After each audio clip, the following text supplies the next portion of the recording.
Assembly election हुए, आज कांग्रेस शिवसेना बैठकर निकाह कर लिए। शिवसेना और कांग्रेस का निकाह हो गया और वलीमे की दावत पे हमको नहीं बुलाया। ये कौन सा निकाह आपने किया भाई? कौन सा निकाह किया आपने? आप शादी कर लिए। शिवसेना वो शिवसेना जिसका रोल श्री कृष्णा कमीशन की रिपोर्ट में लिखा गया कि मुंबई के फसादात में बाल ठाकरे जनरल का रोल अदा कर रहा था। पता हो आज कांग्रेस शिवसेना के साथ है और तुम्हारी इतनी हिम्मत कि हमसे सवाल करेंगे।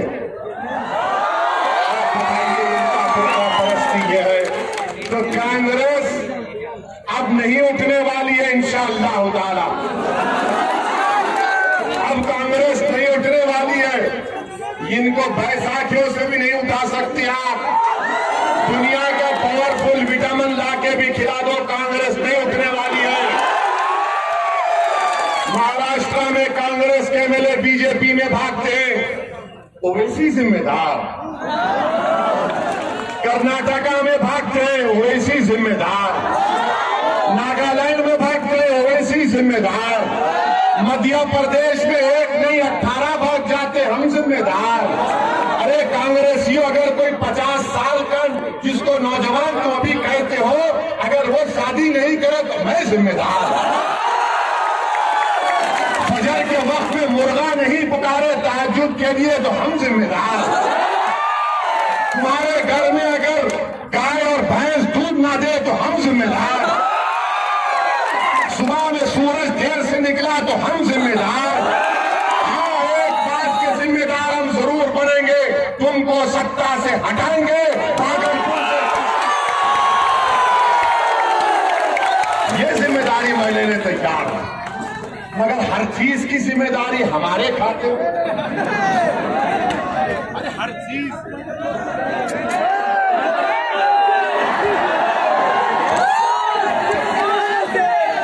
याद आएगा, होता है। वोट चोरों की बात करते ही जरा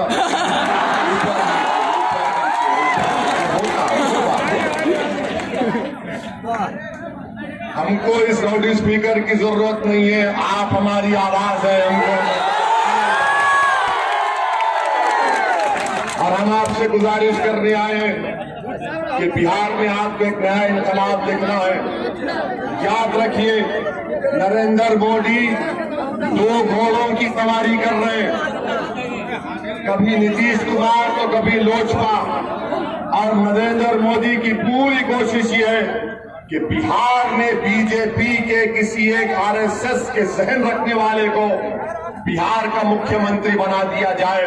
और अगर कोई बीजेपी को अपना मुख्यमंत्री बनाने से कोई रोक सकता है तो वो उपेंद्र कुशवाहा का अलायंस, जो बीजेपी को बिहार में अपना मुख्यमंत्री बनाने से रोक सकता है।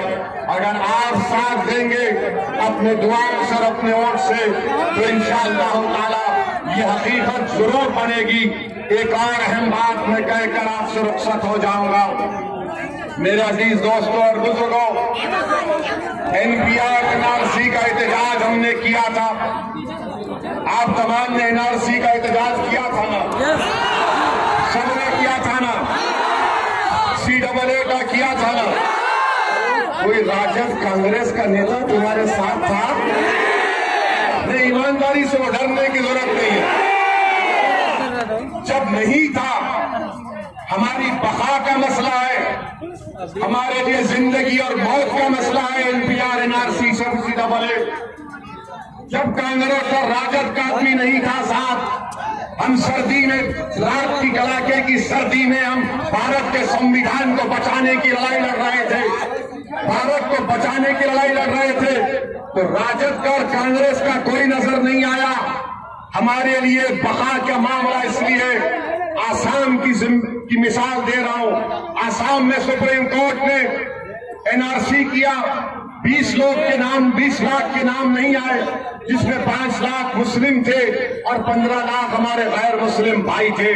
बीजेपी आसाम में कहती है कि 15 लाख जो हमारे गैर मुस्लिम भाई हैं उनको CAA के तहत भारत की शहरियत दी जाएगी, और जो 5 लाख मुस्लिम भाइयों के नाम नहीं आए उनको कह रहे हैं कि तुम कोर्ट में जाकर साबित करो। अगर पूरे भारत देश में CAA NPR NRC होगा, आप याद रखिए जो आसाम में हुआ वो भारत के कोने कोने में हो सकता है। इसीलिए हम आपसे वादा कर रहे हैं कि तेलंगाना में जहां से हम आते हैं वहां की असेंबली में हमने वहां के मुख्यमंत्री के चंद्रशेखर राव से बात करके हमने तेलंगाना की विधानसभा में एक रेजोल्यूशन पास किया, और पास करने के बाद हमने कह दिया कि तेलंगाना में सेंसस होगा मगर NPR NRC की एक्सरसाइज नहीं होगी। हमारे वहां पर कितने MLA? 7 MLA खाली 7। अगर यहाँ पर हम शाह साहब को और आपके अशोक कुमार आलोक को, हैदर अली को और उपेंद्र कुशवाहा को बिहार का मुख्यमंत्री बनाएंगे तो हम आपसे वादा कर रहे हैं कि बिहार में सेंसस होगा, NPR NRC नहीं होगा, नहीं होगा।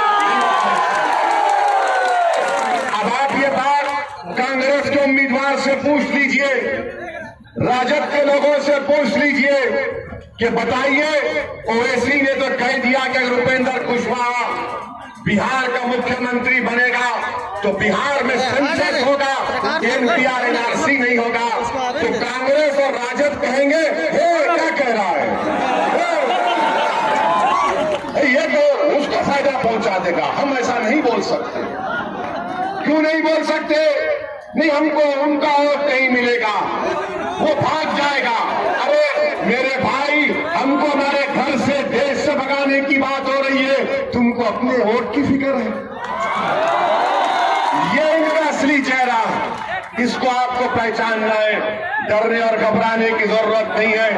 जब इतना बड़ा भागलपुर का फसाद हुआ, हमने सब कुछ खो दिया मगर अल्लाह ने हमको जिंदा रखा।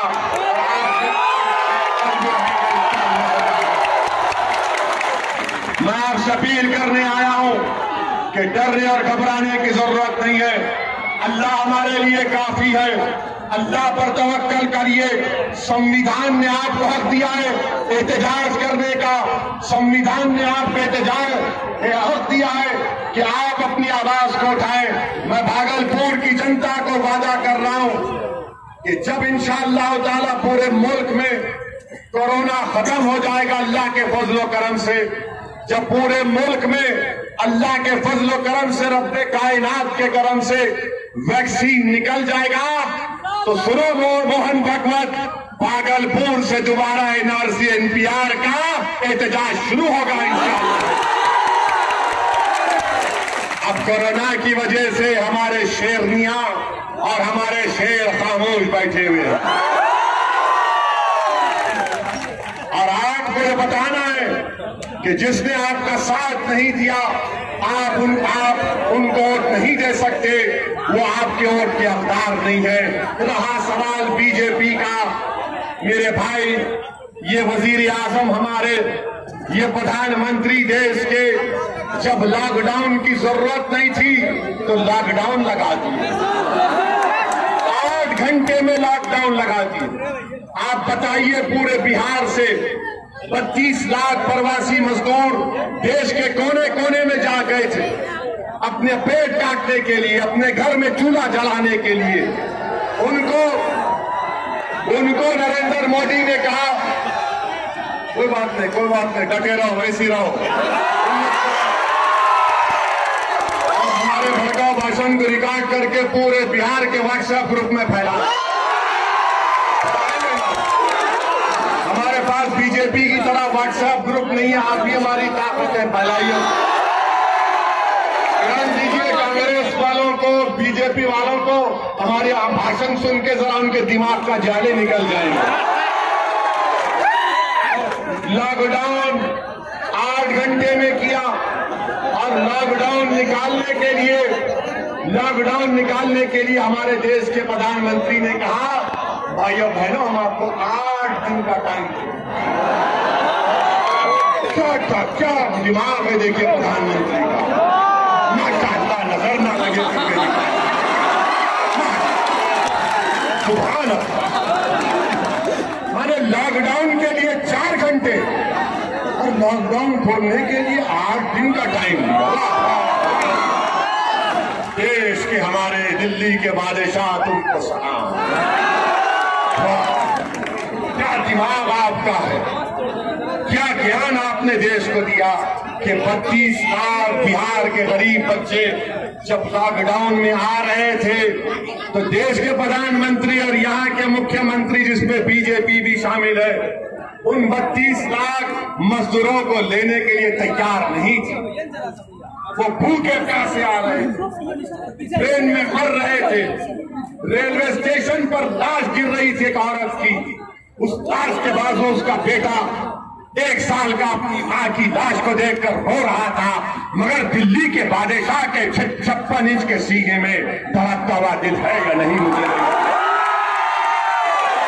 नहीं मालूम। मुझे बताइए, आप लॉकडाउन किया, देश की इकोनॉमी को बर्बाद कर दिया, आज गरीब खाने के लिए परेशान है। जो कल तक कुछ पैसे कमाता था आज उसके पास रोजगार नहीं है। क्यों? दिल्ली के बादशाह ने कह दिया लॉकडाउन लॉकडाउन लॉकडाउन लॉकडाउन। मेरे भाई, आज हमारे देश के प्रधानमंत्री यहाँ भागलपुर और मुख्तलिफ मुकामात पर जाएंगे और बीजेपी के लोग प्रचार करेंगे। हम उनसे इतना पूछेंगे, बताओ लॉकडाउन तुम्हारी गलती थी या नहीं थी? लॉकडाउन नरेंद्र मोदी की सियासी कैरियर की बहुत बड़ी गलती थी। अगर 8 दिन का टाइम देते तो ना भारत में कोरोना फैलता और हमारे प्रवासी मजदूर आराम से वापिस आ जाते। अब दूसरी बात, भारत के प्रधानमंत्री बिहार के दूसरे मरहले के चुनाव के लिए आए थे और आकर भारत के प्रधानमंत्री ने बिहार के इलेक्शन में ये कह दिया कि हमने राम मंदिर को बनाना शुरू कर दिया। प्रधानमंत्री जी कभी तो बोल देते कि मैं और नीतीश कुमार ने बिहार में गरीबों के लिए शौचालय बनाने के लिए हमने 2000 की रिश्वत आम कर दी। प्रधानमंत्री कह देते कि गरीबों को प्रधानमंत्री आवास के लिए, घर के लिए मैं और मेरे नीतीश ने 20,000 की रिश्वत को आम कर दी। शौचालय नहीं बनता बगैर 2000 की रिश्वत के, घर नहीं मिलता 20,000 की रिश्वत के बगैर। और फिर सोने पे सुहागा ये है कि राजद जिसको 15 साल मिले कांग्रेस के साथ, वो कह रहे हैं कि हम 10 लाख नौकरियां देंगे। तो नरेंद्र मोदी दिल्ली के बादशाह बिहार को आकर कहते तू 10 लाख तो मैं 19 लाख दूंगा। हमारे वोटों का हर्राज हो रहा है क्या? क्या कोई बिहारी की कीमत 29 लाख नौकरियां हैं? क्या ये एक बिहारी की अहमियत है जो 15 साल में भागलपुर में इंसाफ नहीं किए, कातिलों को छूट दिए, रेशम के कारोबार को बर्बाद कर दिए? वो नौकरी की बात करें, वो नौकरी की बात करें। हमने एक लतीफा सुना था, आपको भी सुनाते हैं कि 2 बड़े बड़े लोग थे, ये राजद और बीजेपी की तरह लंबी लंबी फेंकते थे। एक ने कहा कि हमारे दादा के पास इतनी जमीन है कि नेपाल के बॉर्डर तक हमारे दादा की जमीन है। बोला कि नेपाल के बॉर्डर तक तुम्हारे दादा की जमीन? बोले हाँ, वो उससे बढ़कर हमारे दादा का जो कमरा था, दीवान खाना था, वो 4 एकड़ पर था। उसने कहा 4 एकड़ पर एक दीवान खाना? फिर उसने कहा कि हमारे दादा के पास एक ऐसी गली थी कि अगर कोई उस गली में गया तो वापिस आने तक बूढ़ा हो जाता था। दूसरा, वो भी बीजेपी का सपोर्टर था, शायद नहीं मालूम। उसने कहा हमारे दादी के पास इतना बड़ा बंबू है कि हमारी दादी नेपाल के पास चांद को खींचकर अपने घर के सामने, और जब हमारी दादी का दिल नहीं लगता तो तारों से खेलती है। तो जो राजद का चाहने वाला तो बोला कि वो बम्बू कहाँ रखती तेरी दादी, उसने कहा तेरे दादा के गली में। आप बताइए, स्कूल में टीचर नहीं है, बच्चों को पढ़ाने का इंतजाम नहीं है। किसी जमाने में भागलपुर बड़ी बड़ी यूनिवर्सिटियां यहां पर थी, आज से 25-30 साल पहले सब खत्म हो गया, सब खत्म हो गया। मुख्यमंत्री होता है, हमने कहा ना वोट चोरी की बात करें कि कोई बात नहीं, ये साजिश है मोदी की और राजद वालों की। इसको सीरियस मत कीजिए लतीफा। तो ये इनका मामला है। बहरहाल मेरे अजीज दोस्तों और बुजुर्गों, मेरी इज्जतदार माँ और बहनों, हम आपसे गुजारिश करने आए हैं कि आप यहां से शाह साहब को कामयाब करिए, जिनका इंतखाबी निशान सीलिंग फैन है। अशोक आलोक और हैदर अली का बीएसपी के कैंडिडेट हैं, इनको आप वोट लगाइए। आप याद रखिए हमारी इस बात को कि इंशाअल्लाह ताला बिहार में एक नई तारीख लिखी जाएगी। ये कमजोर और मजलूम आवाम का एक इत्तेहाद है, जो बेआवाज है उनको एक प्लेटफॉर्म पर लाया गया है। अगर आप सब लोग अपनी मोहब्बतों से नवाजेंगे तो इंशाअल्लाह ताला जरूर कामयाबी मिलेगी।